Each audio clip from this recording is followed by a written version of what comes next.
Hello, welcome to WingChun Workout, bringing you content on training exercises for Wing Chun and WingChunWorkout.com, which is an online training library with exercises that you can do at home. Just want to let you know that we have a deal going on right now with membership for unlimited access to all of the current and future online courses, and that's at a discount. So you can check that out at WingChunWorkout.com. So again, I have Sifu Paul Wang with me today to do a discussion. He's one of my teachers. And in addition to being a Sifu of Wing Chun, he has degrees in biology, Chinese philosophy from Berkeley, a doctorate in acupuncture and Chinese medicine, and he's a licensed and accredited acupuncturist. And if you want to check him out, you can go to daocenter.com or daology.substack.com, and that's DAO for Dao. Or you can follow him on Instagram at Sifu Paul Wang. Hello, Sifu Paul, how are you? Good, thank you always for the nice intro. Appreciate the opportunity again to have a conversation with you and to share some of our experience with the listeners and the viewers. Yeah, so this will be the last discussion of the year. So ending the year off with a bang, right? Yeah. We originally just thought to have one sort of conversation, but it's evolved into a series, and I think it's allowed the audience to get to know us better, and also for us to delve deeper into different aspects of cultivation and training.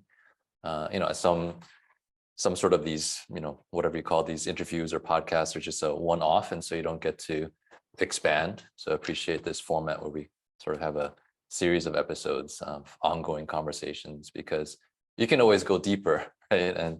And also bring in new sort of aspects to our themes. So I look forward to our conversation today.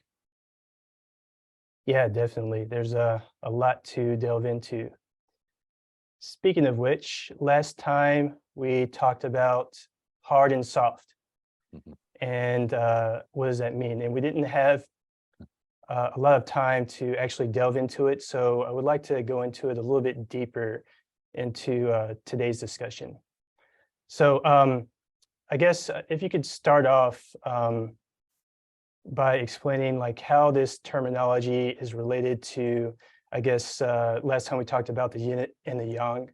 So how it's related to the Chinese culture and philosophy, because I think it's very important for people to know the real context, because there's a lot of just misinformation out there.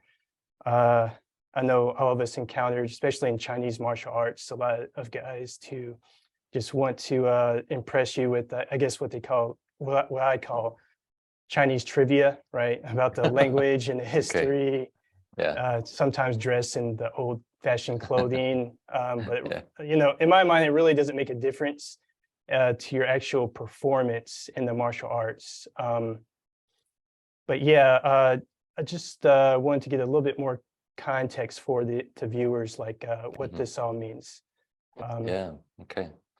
Yeah, I agree with you.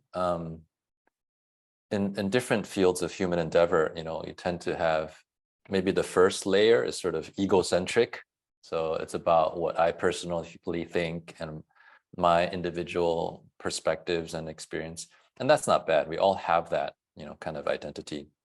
And then you have the ethnocentric layer, right? Which is about your ethnicity or your culture or your nationality, your ancestry, which is cool. I mean, for me, yes, I have some of that in the, first Taiwanese and then Chinese and then Asian or East Asian, etc.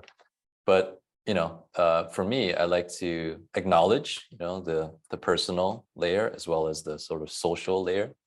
However, I also tend to, maybe because of my philosophical interest in training, also more like eco, if you will, eco in the sense of more expansive beyond even just humans, right? Let alone our kind of subgroups.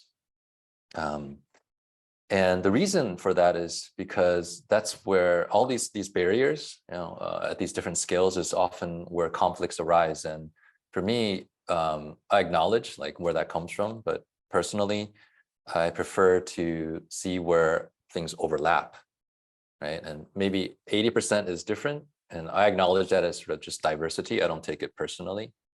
But what really excites me and inspires me is the 20% that overlaps regardless of, whatever, Eastern, Western, ancient, modern, scientific versus spiritual. Because at some level, it's just languaging. As you mentioned, the word terminology. And it's unfortunate that a lot of people, they argue about terminology, and technicalities, and they forget sort of even the practicality and the reason for it. They're just, arguing over words.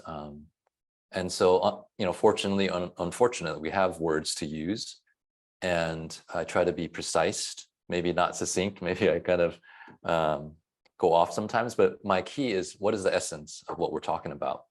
And you mentioned even this term yin and yang. Yes, those are Chinese words, yin, yang, yeah, and they have a certain, geographic and historical context in which it arose.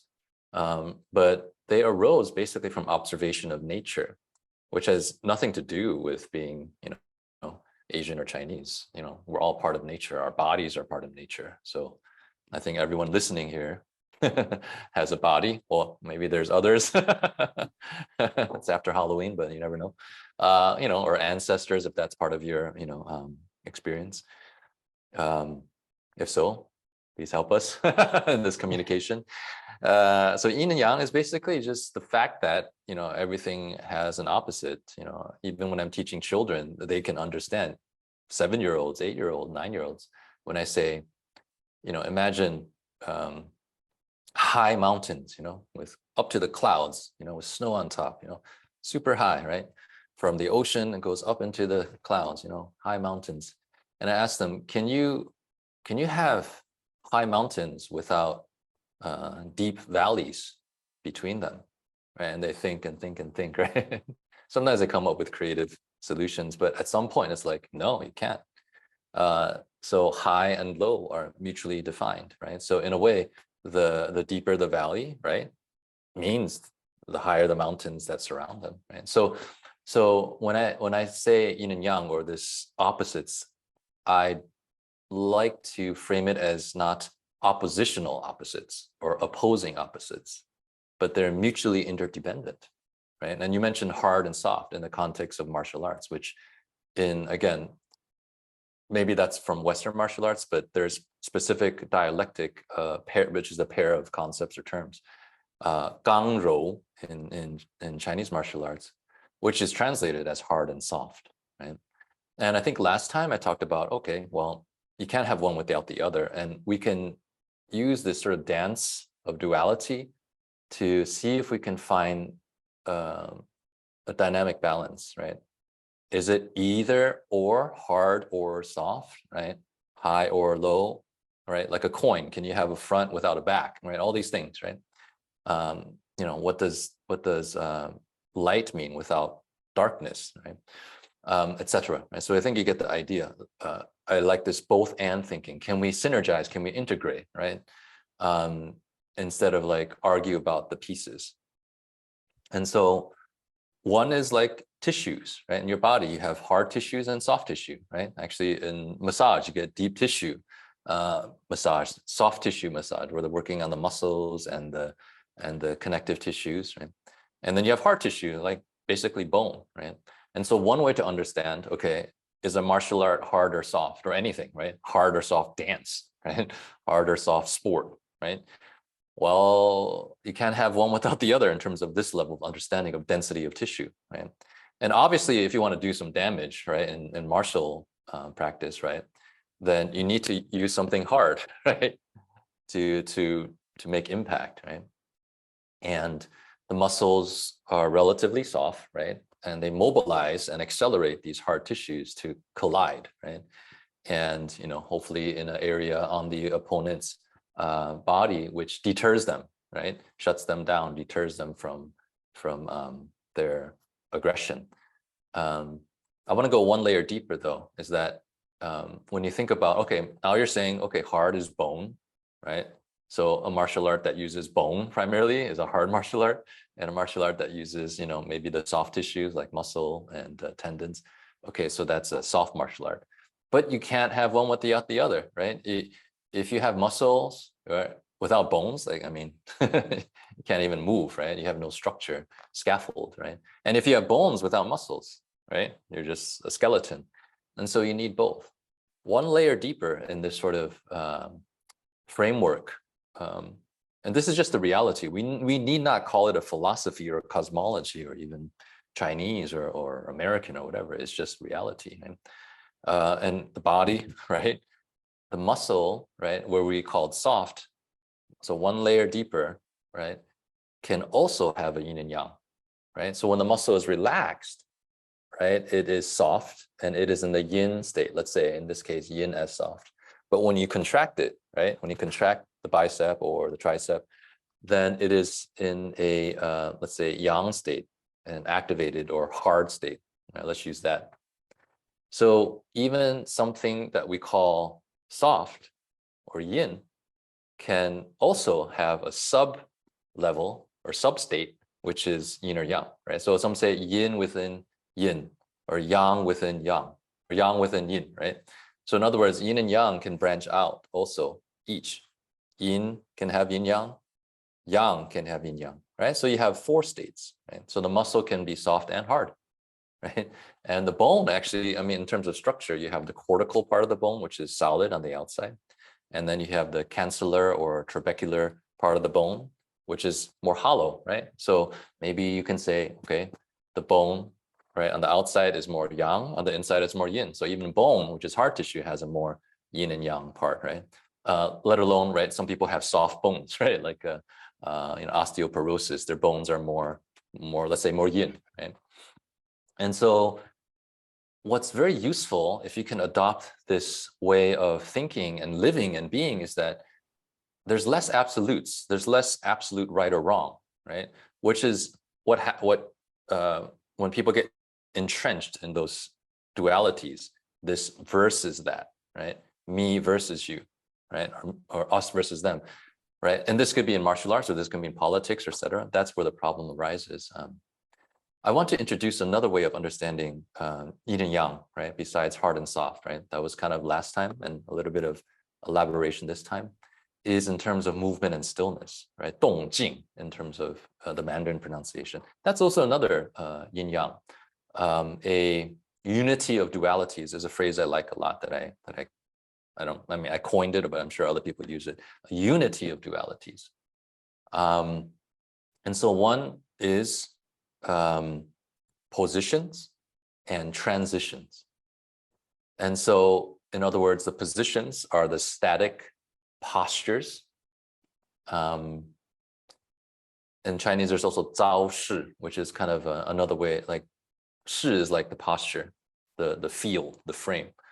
And zao is sort of the gesture, right? In other words, zao is more the movement, shi is more the posture, right? Or you can say this, before the beginning and the end of a movement is a static position. Between the, let's say, the pre-position and the post-position is a transition. And the transition, let's call it yang, the movement, right? And then the static, so the moving transition is yang, and then the static position is more yin. And so you can say, okay, all right, maybe this is another way to understand yin, yang, hard and soft. And again, the idea of both and. I think a balanced martial art is very good at having very strong, stable positions and postures. Let's say to stop something, right? Let's say a strike, to stop a strike, yeah. It has to have that kind of moment of solidity, right? Of setting a boundary. You don't hit my face, right? I'm going to stop you with my arm or hand. However, let's say that's yin, right? Stop, right? Stop. That's yin. However, if you just have yin without yang, which is the the next movement, right? To transition out of that position, maybe which is maybe more defensive in this initial case study. You stop, right? Right, the fist from hitting your face. That's good. That's yin, right? But how long are you going to stay in that static position, that post position? Ideally, maybe ASAP after that successful stop, we shouldn't like, oh, celebrate, yay, I stopped. Because if you do, right, and the opponent is in a dynamical, they're yang, let's say, right? Then maybe they hit you with the other arm or grab your, stop, grab your Right. Yeah, we block, talked about that last time with the yeah. footwork. Oh yeah, exactly. Yeah, exactly. See, it also, yeah. So again, that's why this is the ideal of like a sage warrior or a scholar warrior, right? This is another yin yang, right? Warrior should be able, more yang should be able to do, walk the walk, right? But a sage, a scholar, a philosopher should also have a really high level, detailed understanding of every, millisecond, millimeter. You can say stop and you're able to break it down, right? And so some are just, armchair warriors. They're just blah, blah, blah. They cannot show you and do. And some just can do, but they cannot explain or teach you, right? And so even that is another yin and yang, right? And so, so in this example, and so you said footwork. Yeah. So we have bu and ma bu, right? Ma is the static stance, stable static stance, right?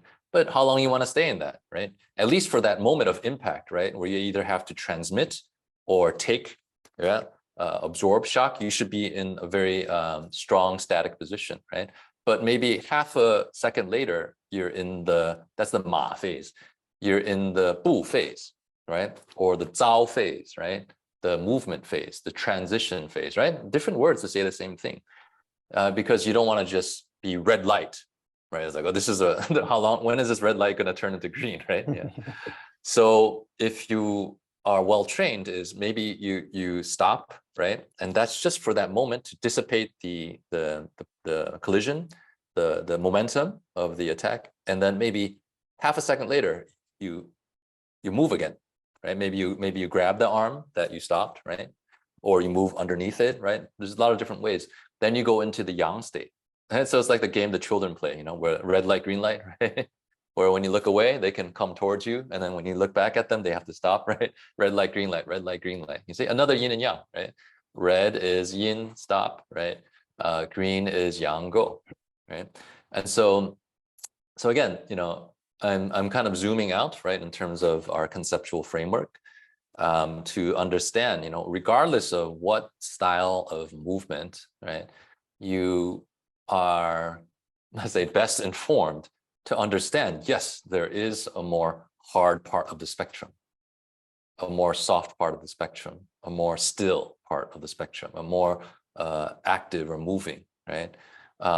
More position, postural stability, a more transitional mobility, etc., right? A more yin and yang. And not to negate either one, right? To be fully human, right? There's birth and there's death. There's inhale and there's exhale, right? There's, offense and defense, right? There's wellness and illness. And so as a practitioner of martial expression, let's say, right? It's just one outlet for me, right? As you mentioned, I also practice, medicine, right? And also whatever, meditation or alchemy or self-cultivation, or I do art and music too. To me, what's really cool about this way of getting to the essence of things is life, whether you're doing martial art, yeah, or music or whatever, it has a simplicity behind it. That if you're just chasing all the, fractured pieces of this versus that, black versus white, whatever, hard versus soft, this whole versus thing can be problematic. And unless you can, maybe you're hard, right? You're a hard kind of perspective, but that versus, maybe like the root word, reverse. You can also reverse your thinking and see it from a soft way, right? Or you're more someone who focuses more on, and this is another nuance in terms of hard soft. Some people say hard martial art is one which uses like muscular force, right? And this is kind of then talking about external versus internal martial art. So external martial art is kind of correlated with hard, hard style external martial art, right? And then you have a soft style internal martial art, right? Another way to understand that is, again, like I said, more muscular force to, right? Versus using more technique or using more intention or energy to redirect, right? So you can even say, external hard linear, right? More linear movements, right? More going against, right? Whereas, internal soft is using more your intelligence or your sensitivity, your feeling to more circular movements, right? And I think in one of our parts of our conversation, I talked about how I like spirals, right? Because spirals are a combination of linear, right? You have a line, right? More linear movement. And then circle, right? If you combine a circle going into a linear direction, you have a spiral. And for me, that's how I like to find the sort of middle ground, which can synergize opposites. And in terms of movement, that's a spiral, right? A linear movement is simply a spiral that's really long radius. It looks straight, but it is still spiraling. It's still a curve to it, like the horizon, right? You look off, it looks flat, but no, it's actually slightly curved, right? It's actually circular, right? Versus like a small spiral, right? A very, very small spiral. It looks like a circular movement like this, yeah. So maybe that's good as a as a preamble to frame this idea of hard versus soft, or hard and soft. What are those and how can we combine them, right? In a perfect balance, like peanut butter and jelly, right? Not either or, right? And then maybe you prefer crunchy peanut butter, right, etc. And so actually that's a good example because it's a personal preference, right? And some people say when you're younger, right, and you have more muscular power and force and more testosterone, whatever, so you do more external hard style. But if you're 80, right, can you still apply yourself that way, right? Maybe you move more towards soft internal style, right? But again, some people have issues with the word, like they don't like the word soft, right? Because it connotes flaccidity or something like that. They have some kind of cliche or stereotypical pet peeve Right. with certain expression. Yeah, and so Yeah, like sorry. But even in terms of martial arts, some people, they, like, for instance, Wing Chun or Tai Chi or yeah. these other martial arts, Wing Chun in particular, they would say it's a soft, feminine martial art, and some of that maybe like just comes from part of the supposed history. Yeah. But oh, I don't want to practice this. This is a girly martial art. Yes. I want to practice karate or something like that. So it's pretty interesting, like how you would interpret and view things that will, I guess, influence in how you would practice what martial art you would practice, right? Yeah. So, yeah. Notice I didn't say masculine or feminine, because that's also kind of, it's fine, but nowadays there's a lot of discussion around kind of gender energies. Yeah, actually I prefer the word energy. It's like, it's not about your gender per se. I don't care what you identify with that, but I mean, yin or yang is actually a good, it's more all encompassing, right? You say masculine and feminine, some people get triggered, by whatever direction, like some macho dude would be like you said, I don't want to do something girly, but and so yeah, to me that's just kind of either misunderstanding or just kind of limited thinking. And ultimately, like for martial arts, it's about efficacy, right? And if you only have one side of the system or one side of reality that you're playing with, like that's limiting, right? It may work within a narrow scope, right? But if you want to expand your range, then I would say it would do well to always inquire. Let's not say be necessarily doubtful or insecure, but inquire about your own preconceptions, and sometimes turn it upside down, flip it backwards and see, right? Like that's from art too. Like sometimes, if you're doing a wood carving like I do, you see it one way, but try to turn it upside down. It's like, oh my God, the face is completely asymmetrical, right? Or you use a mirror and you're like, oh my God, okay, I thought, right, that it was correct, or balanced, but oh my God, right? And so that takes, what does that take? You can say courage or curiosity or creativity. And I don't know, some people may not feel safe to do that, right? And yeah, so there's a lot of kind of issues around concepts and words that we can get stuck around. Yeah. Yeah, and so that I guess goes into like what I was saying, a lot of misconceptions because like, and you mentioned some of this when you were speaking just now, hard and soft, internal, external. Some people, they there's multiple interpretations. So like I guess would soft be like mystical chi energy versus something else, or hard style might be striking versus grappling, right? Yeah. So Or that's go ahead. no, I mean that's why I like to think in terms of frameworks and principles, right? Because I haven't experienced everything, right? And so if you just focus on, I mean, we share experience, right? Which is like, I think I use the model of the bottom of the mountain, like down here, where there's a lot of, gradations and separation, 360 degrees, right? Whereas you move up towards the peak of that cone, right? It's like, there's just one peak, right? And so if you just focus on the forms, right, and the words, right, and you aren't able to simultaneously sense or even just conceive, like, I haven't seen all 360 degrees, right? What this person is saying sounds crazy to me. It sounds polar opposite to my experience, but it's a pretty safe assumption if you can kind of and test this out in your experience, in your work or in your relationships. Can you conceive that there's a unity, there's something that is actually behind all this diverse expression? And again, not have an either or, like I just want to stay in that oneness, and that's fine, and not kind of go into the prism that reflects all the different colors, right? That's fine. Some people want to stay there. But again, since we're having discussion, for me, I love actually kind of going upwards and kind of going, to find that unity. Like I said about the spiral, right? I think all movement can be registered or analyzed according to the spiral. And also then see how that can play out in many different modalities or different kind of expressions. Yeah.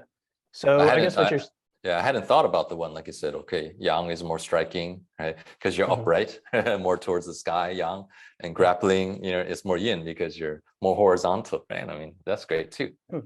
Yeah, I never thought about it that way. I was thinking more striking because it's more like contact, and grappling is, I guess, a softer contact. Right. How you define soft, I guess. Yeah. So again, it's very personal, right? And I think everyone, if you use this, if you throw this question to any of the other million martial artists out there, what is hard, what is soft, what is internal, external, like they would have different definitions, and no one is completely right. Everyone is partially correct because I acknowledge every experience. It may not be my experience or what I choose as a subset of all possibility to practice, right? But I want to respect other people's, priorities and values, right? And that's the thing, right? What behind all the different expressions, right, is this concept of value, right?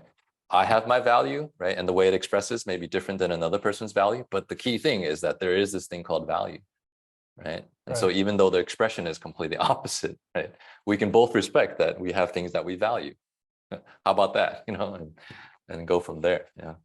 So maybe not necessarily, agree to disagree kind of thing, but but I think, part of the cultivation bit is that I think in history, there have been people more that I admire because they have evolved, let's say, to be able to hold opposites in their mind, right? And not just go down to the either or conflict. But I think many people, they don't have the bandwidth, maybe because life is just overwhelming and they have a lot of trauma or disadvantages, and so they're just overwhelmed. They don't have the capacity, you know.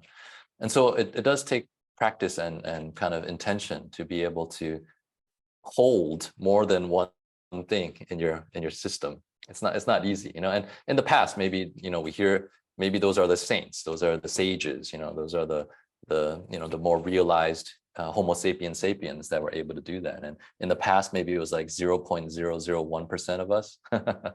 But hopefully, you know, either through the path of martial cultivation or any other path, yoga or breath work or meditation or anything, or even art, right? That we can have more humans, maybe eventually 1%, 10%, who are able to acknowledge the multiplicity, or what I'm calling the unity of dualities. Yeah.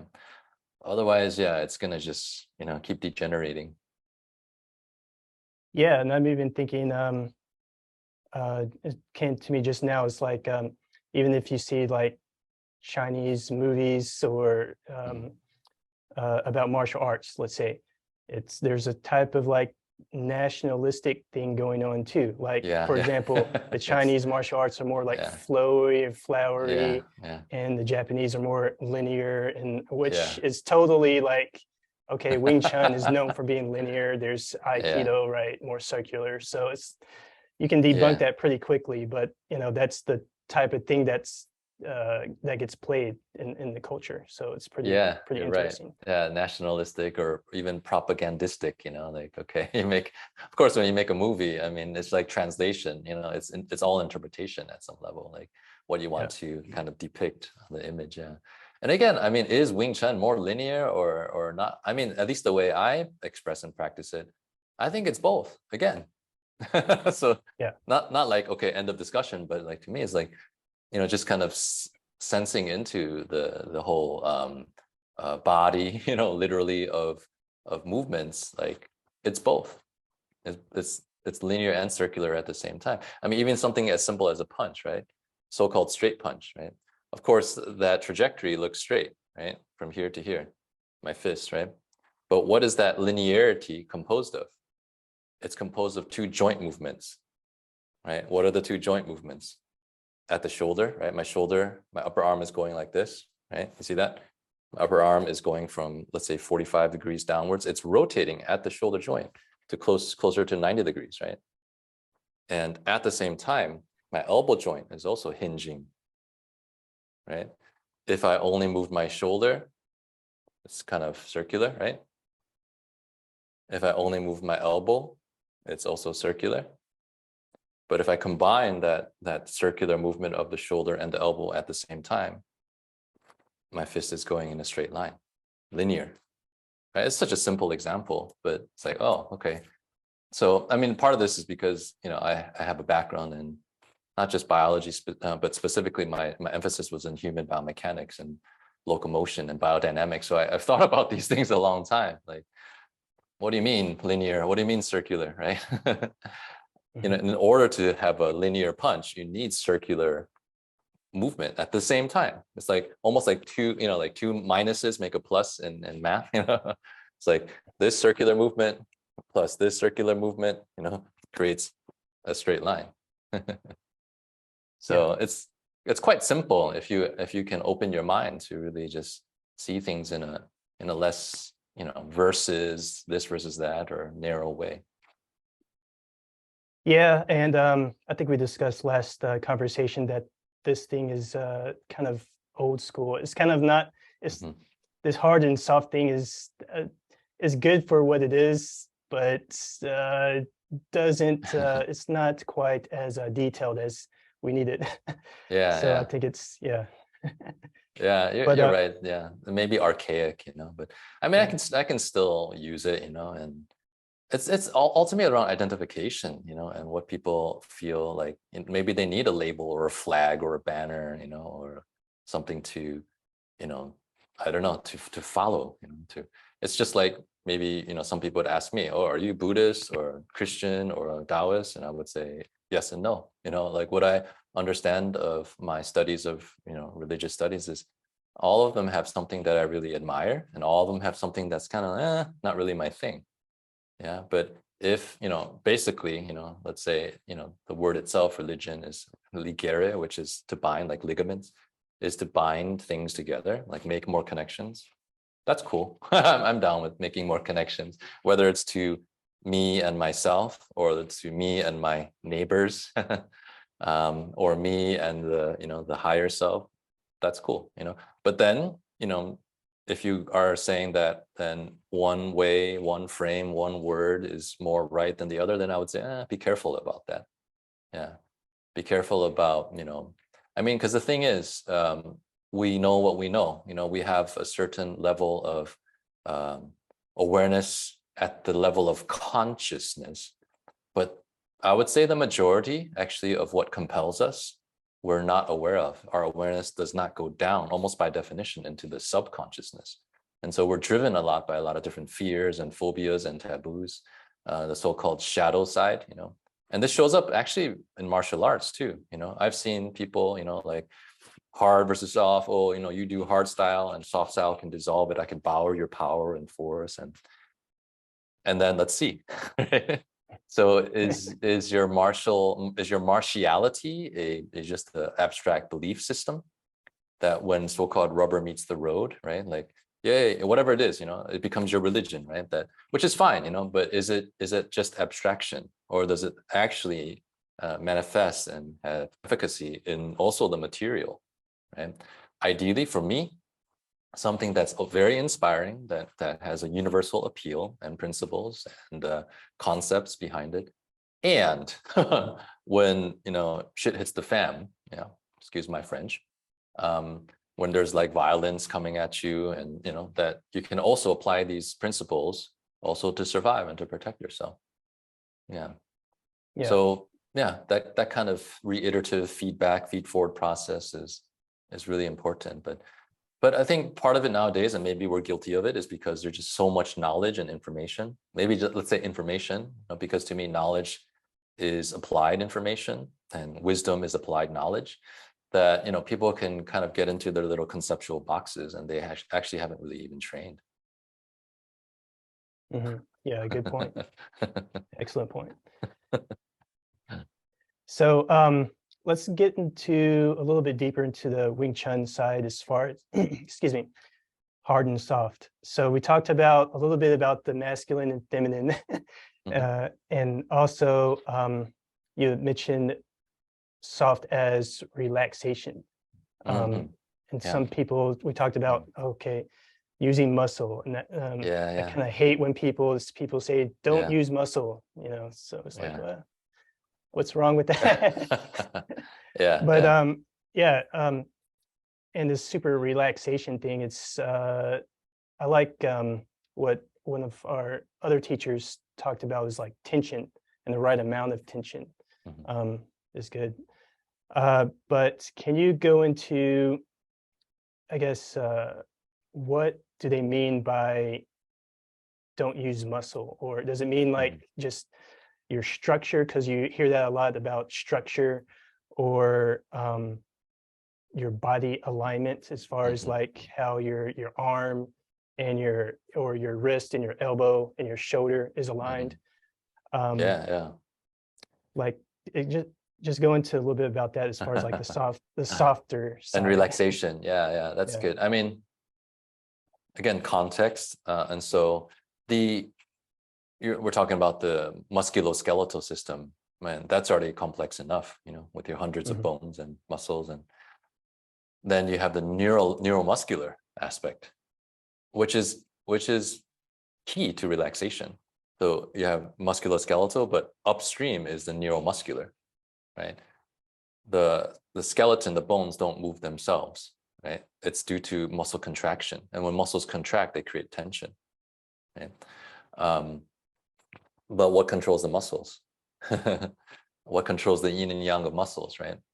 What controls the movement and stillness, the position or transition of bones, is the muscle, right? What controls the contraction and relaxation of muscles are the nerves. What controls the firing of that action potential of the nerves on or off is your mind, is your intention, is the concept, right? Is the story, is your way of understanding. So that's why, we're kind of talking very upstream there. To some people, it may seem very abstract, but everything I'm talking about coming out my mouth is from bottom up. It's not from top down. Maybe I have some divine inspiration, but this is from, 25 years of experience with the body, the body mind, the somatopsychic, some would say psychosomatic, which is mind to body, but I'm talking about the somatopsychic. So in terms of relaxation, it's very important. And tension is very important. What? They're both important. And they're happening in your body at the same time. Relaxation and tension, right? And sometimes we would call that antagonistic and agonist. So when you are punching, you want your tricep to be tense, right? When you tense, the tricep shortens, creates that pulling tension along the olecranon process of the elbow. And so then it shortens and then it pulls and extends my arm, right? So the tricep should be tense. The bicep, however, right, actually should be relatively relaxed. If you tense if there's equal, tension of the bicep and tricep, that's called isometrics, right? And iso means same, metric means measure. So the measurement, either of this joint angle between my forearm and upper arm is the same. Or you can say the muscle itself, the muscle is the same length, right? So then you can't move. But that's fine if you're trying to stop something, right? If you're trying to have a strong posture which can't be pulled or pushed, yeah, go ahead and fire both the agonist and antagonist. In this case, in isometrics, it's both. This is both the agonist and antagonist. This is both the agonist and antagonist when you're doing isometric movement, right? But when you're doing a concentric, right, or eccentric movement where you're trying to, extend or flex your arm, then one has to be relatively soft. At the same time, one is relatively hard, right? One has to be relatively relaxed. That is the antagonist. The muscle working against the movement has to be relaxed, and you have to be able to control that, right? So ultimately, it's neurological. Actually, it's psychoneurological, right? So you need to have this concept, like what is hard, what is soft, like what does that mean? If you have a misunderstanding, psychologically, let's say, it will propagate through your nervous system and show up as maybe muscular skeletal discoordination and inefficacy. Right? Now, relaxation is the state where the muscle is soft, right? And tension is where the muscle is hard. So I like to talk about functional tension, right? Productive tension or effective tension. There is such thing as overproductive, right? Or dysfunctional, right? Or ineffective tension. And a lot of people have it because I also work in, wellness care. This area, yeah, or the neck, right? Because a lot of people have the neck forward posture, right? Right. Mm-hmm. So there's tension in the back of the neck to hold your head from falling forward, right? And so to me, you could say that's functional, right? Because if the muscles weren't tensing, then your head would just fall over, right? However, is it effective? I would say not. I would say, and it's also very energy expensive, right? If you put your head, right, on top of each of the neck vertebrae, right, it has a natural curve, but roughly where your ears are in line with your shoulders, do those muscles in the back of the neck need to be so tight? Are they completely relaxed? No, there's still some tension there. Maybe 20%, 30%, but they don't have to be fully tense, right? And so, or another one, like if you're trying to open the door, okay, there's a door over there, and let's say it takes about 20 pounds of force to pull open, and that's something. And at least at our level, we can't just do that with our intention. We need to use our intention, propagating through our action potential of the nerve, right, to activate the tricep to reach forward, right? And then to activate the forearm flexors to grab, right? And then activate the bicep to pull, right? that starts with your intention, right? To then propagate as muscular tension to move certain bones via the tendon relationship, muscle, tendon, bone. And then I can pull, right? And here's the thing about the balance of relaxation and tension. And here's the thing about, it's kind of like overreacting, right? Someone says to you, you know, what's wrong with you, right? And you can be like, what? What do you mean, what's wrong with me? What's wrong with you, right? It's kind of an overreaction. Again, due to my psychological intention or story, like maybe I heard it a certain way, right? And that perception affects my action. If I just heard it more neutrally, like, you know, what's wrong with you, right? I would say, oh, I'm a bit confused, or I need some help, right? I mean, if I take it, don't take it personally, right? Then I still react, but not overreact. Okay, so what I'm talking about in terms of tension and relaxation is a lot of people, and this is hard and soft. I think the hard and soft conversation in terms of tension and relaxation is about using the minimal effective tension, minimal effective force to get the job done. To open that door, I can grab it and yank it with all my body weight and force, right? I can use 100 pounds of force and like rip that and open the door, you know, but it might fall off the hinges. This is a glass door here, it may shatter, like, but the door is open, right? It's like, okay, you open the door, but you know, there's side effects to that, right? And you may also injure yourself, you know, and so there's consequence. So that's kind of like too hard, if you will, in the frame of overexertion, right? And this kind of hard soft, you know, gangrou in terms of internal, external. Again, I talked a little bit about longevity. Can you do the same movement that you did age 20 as age 80?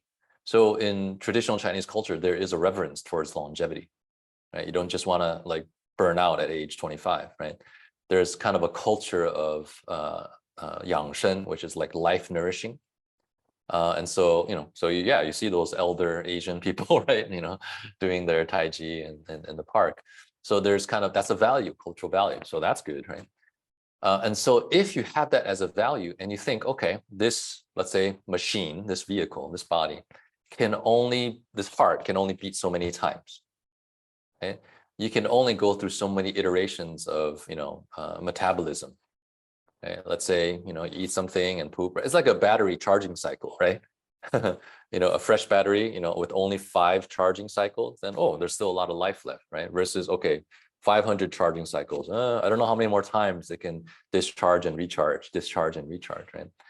And so if you think about like this minimal effective force, minimal effective dose, minimal effective exertion or tension, it's actually quite wise, right? You want to open the door, that's the point. And all you need is 20 pounds of force, right? So if you do 19 pounds, that's too relaxed, right? Too relaxed if you use 19.5 pounds of force.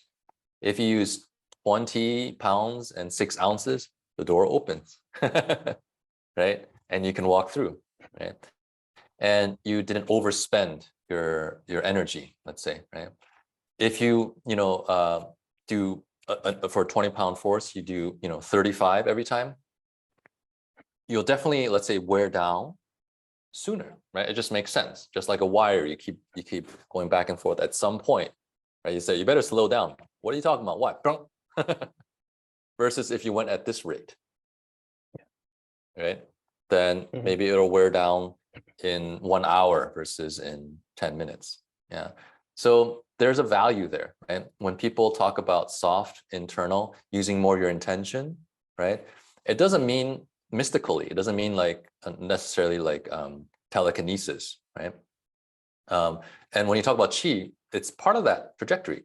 It's that energy expenditure, and that's one way to understand it. It's just your physiological bioenergy, your life force.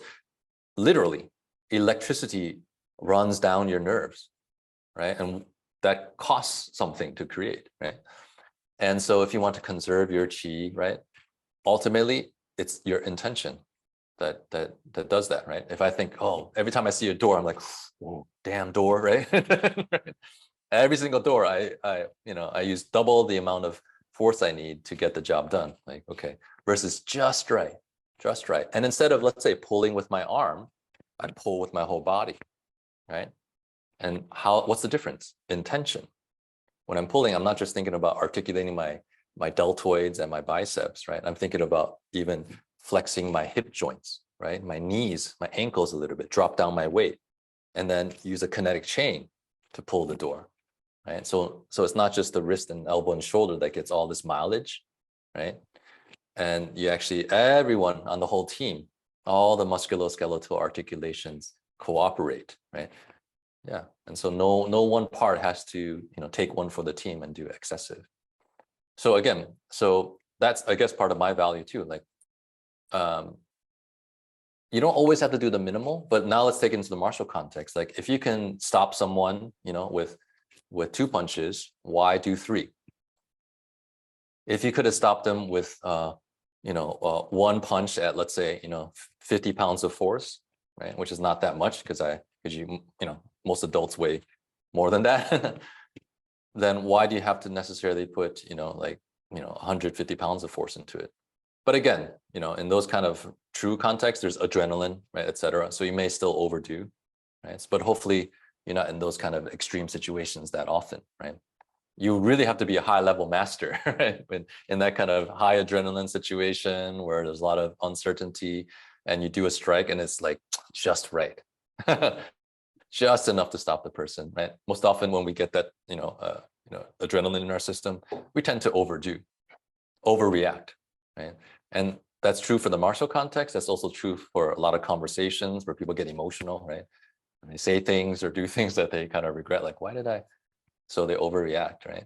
And so I think martial cultivation actually is a really good psychosomatic, or somatopsychic way to actually just tune our minds and bodies, right? So it can transfer actually to other situations which are stressful, right? You can check yourself, check your energy, check your breathing. Like, am I getting, too stuck? Am I just in this either or mindset, or can I expand and say, oh, okay, that so-called opponent over there, right? I can see where they're coming from.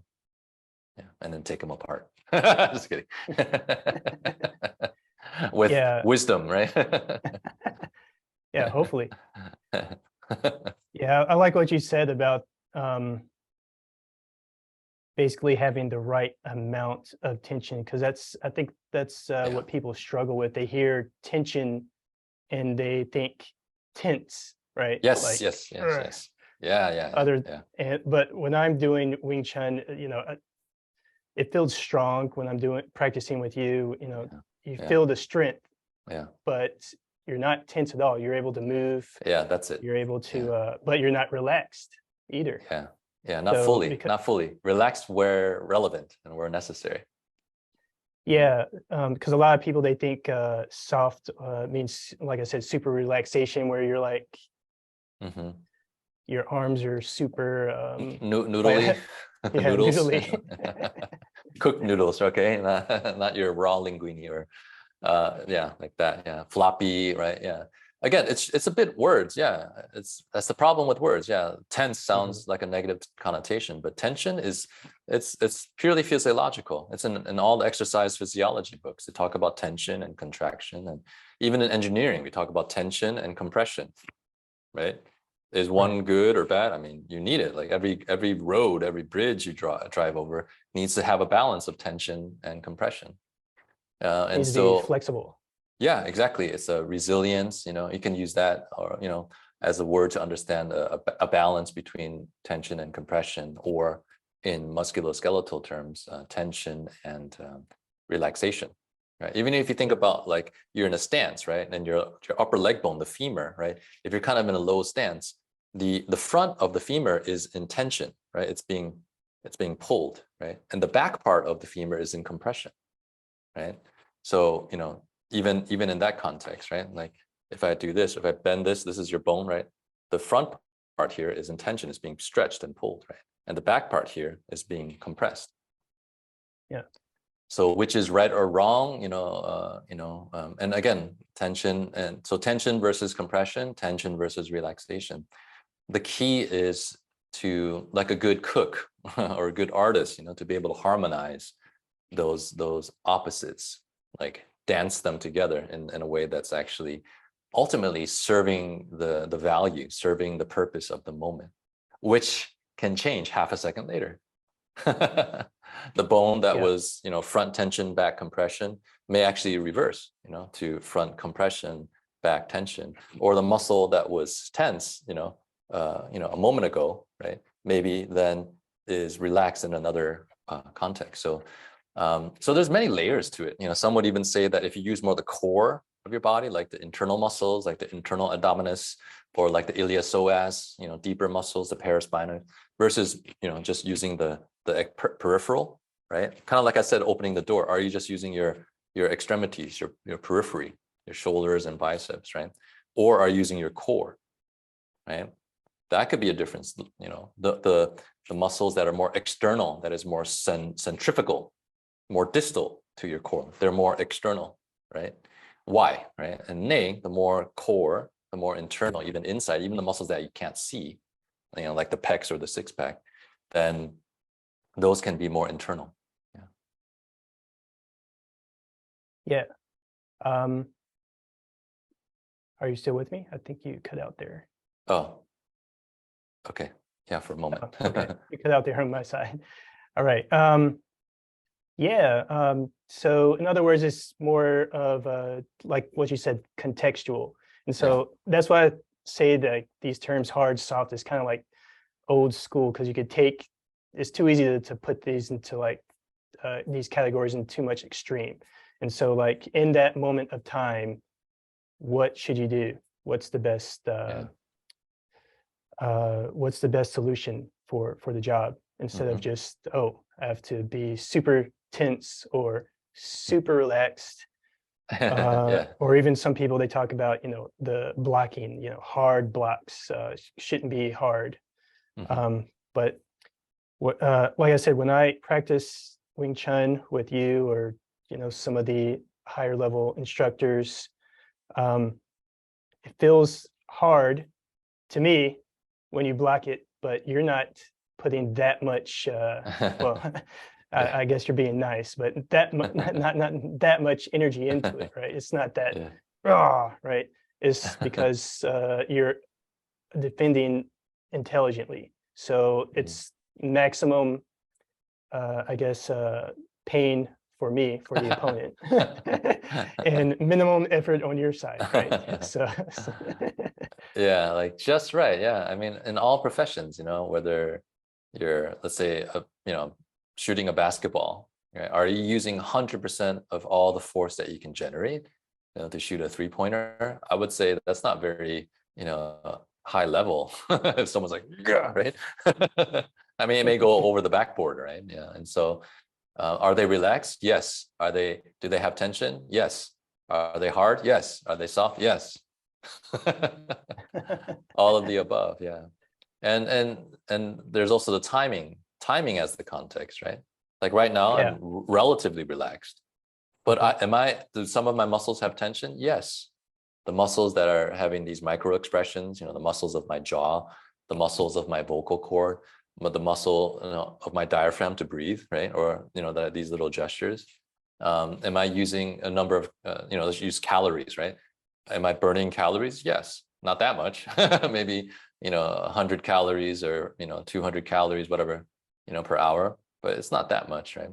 But if someone were to come into the door and, really, threaten an attack, then would I mobilize? Would I create more tension, to create more momentum of my bones to project at this, unfortunate individual?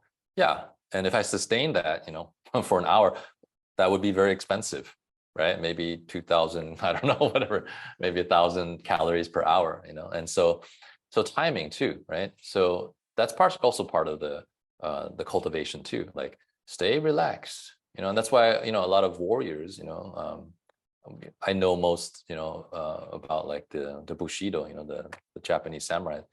They were actually related to Zen Buddhism, right? Which has like this meditation component to understand the mind.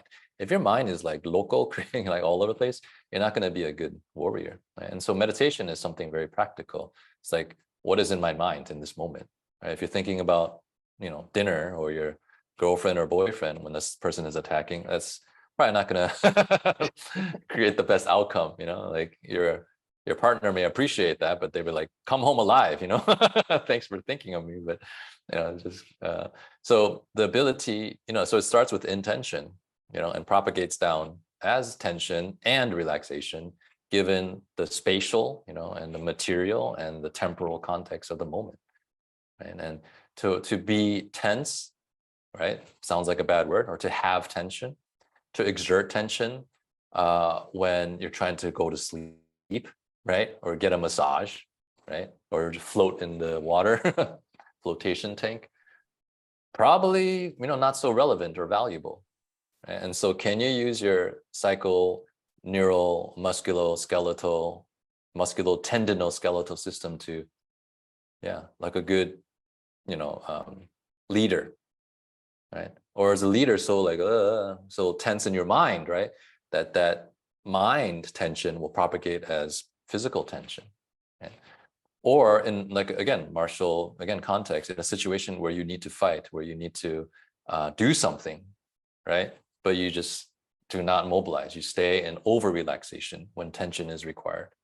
It's just as bad as, I think, or irrelevant as when relaxation is called for, but you're overly exerting tension. Yeah. So that's the skill, that's the practice. Yeah, I like this is very good conversation, because I like how you're trying to, I guess, integrate both the hard and the soft, or the dualities, Yeah. and bring it into everyday life. How you can relate that to, I guess, how we are as a society, Yeah, that too. Yeah. as a whole, in addition to martial arts. So I think that's great. Yeah, I mentioned that because I think the majority of people, like, I don't know, unfortunately, won't practice martial arts. I mean, I think that's just the fact of the case. Like, is it going to be 50% of people or 80% of people? I think not. It's kind of, in a way, a subspecialty. It's a subfield of human endeavor and activity. I think part of that is due to misunderstanding or ignorance of what actually martial practice is or can be. And so that's part of our conversation. It doesn't just have to be like what you see in terms of combat sport, right? And those who aren't, you know, inspired to be in that kind of realm, they don't think martial practice is for them, right? I do believe that every Homo sapiens sapiens would benefit actually from some form of martial practice, at the very least, to know themselves better, right? And if something happens, to be able to protect themselves. And it's not just physical, it's also psychological, right? And it also can benefit just your mindset, right? Once you have a more healthy mindset that's more balanced between, not even just between, but inclusive of both sides, I mean, that's where the internalization of these principles, which you hypothesize and test out repeatedly in the martial laboratory, proven them to be effective, right? Oh, hard and soft, tension and relaxation at the same time, right? It's not either or. Some part of you right now is tense. Some part of you right now is relaxed. Some part of you is hard. Some part of you is soft, right? And there's also internal, external. How can you divorce internal and external? Like, what would you be? Just skin on one side and then organs on the other side, right? You have and are both. And this maybe is then the philosophy that is practical, tested in the context of simulated violence, that even if you don't practice martial arts, you can kind of extract and upload into a non-martial practitioner. And actually, in a way, life is martial, right? Because martial just means that there's potential conflict. And how do we then cultivate ourselves to be able to, you know, have a wisdom, let's say, to resolve the conflict in the best way, right? And that doesn't mean killing the other person, right? Ideally, right, you are able to keep your own internal kind of integrity, right, and set boundaries and stop, you know, aggression and encroachment, you know, where certain borders are crossed that threaten your wellness, right, and or that which you love. We talked about, you know, the name, love, life, but to the right measure, right. And as again, it's not like, oh, teach the other person a lesson, you know, but yeah. But if we have enough of these people who have, respect for life, respect for themselves, and, have a more kind of open-minded, more holistic way of seeing things, I mean, that would benefit society at large. Yeah, yeah, yeah. So I think we covered a lot. Okay. I could talk more. I have lots more questions, but Yeah. this has even helped me. Yeah. So these talks are not just beneficial to, Mhm. I guess, the public at large, but some things, I learned a few things here and there. So Yeah, you see, that's another example, right, of the personal and social. Why can't we have more of these, scenarios or situations where it's a win-win at more levels, right? So like you, as a long time, private student of mine, it's a very intimate conversation right here. So you have a personal, relationship and benefit, from this kind of sharing. And right, if we share this and post it, also other people can benefit, so the society, right, whoever is lucky enough to tune in, will also benefit. And not that this has to go viral, but whoever is listening or viewing right now, I appreciate, your eyes and ears and your mind and your heart to be open to these. I think it's pretty deep, what we talked about. It's very all-encompassing, it's very personal, but it's also quite universal. And so whether you're a martial practitioner or not, yeah, I wish the best and kind of the digestion of some of the memes that we've kind of served up today. So thank you, Seeing Aaron, for inviting me back. And for me, it's a pleasure to have a ongoing conversation with you. Yep, likewise. Pleasure's mutual. All right, Sifu Paul. Well, I hope you have a good evening and the rest of the year. And Yeah. yeah. Okay. Yeah. Thank you so much. Yeah. Maybe we'll continue in 2023. Oh, yeah. Okay. All right. Bye for Bye-bye. now.